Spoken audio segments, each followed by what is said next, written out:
Ketua Komisi Pemilihan Umum Kota Makassar menimbang dan seterusnya, mengingat dan seterusnya,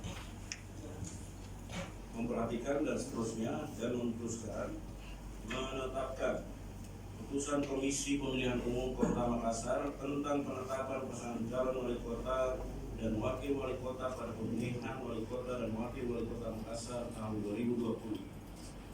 1.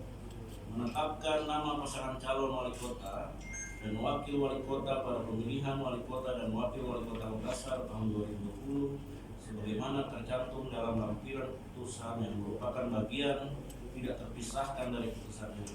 Setelah penetapan ini juga kami umumkan lewat halaman web KPU Makassar.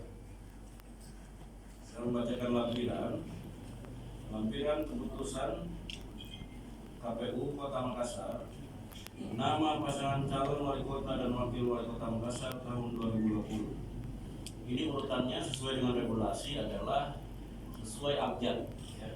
Abjad untuk nama calon wali kota. Kita urut berdasarkan abjad. Pertama, calon wali kota Bapak Irman Yasin Limpo SH. Calon wakil wali kota Andi Muhammad Sunun Armin Nurdin Halim.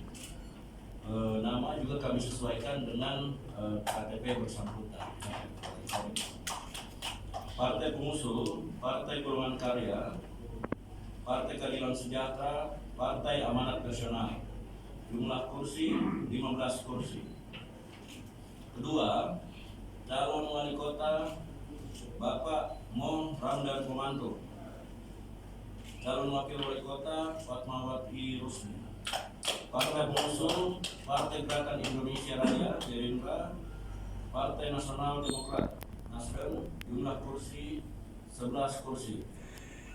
Ketiga, calon wali kota Bapak Munafri Arifudin SH. Calon wakil wali kota Bapak Dr. Abdul Rahman Bando SP MSI.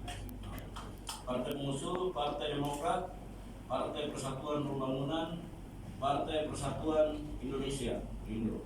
Jumlah kursi 13 kursi. Keempat, calon wali kota Bapak Dr. Samsul Rizal MI Esos MSI. Calon wakil wali kota Fadli Ananda. Partai pengusung, Partai Demokrasi Perjuangan Indonesia PDI Perjuangan, Partai Hati Nurani Rakyat Hanura, Partai Kebangkitan Bangsa PP. Jumlah kursi 10 kursi. Ditetapkan di Makassar pada tanggal 23 September 2020. Ketua Komisi Pemilihan Umum Kota Makassar M. Farid Wadi. Ditandatangani.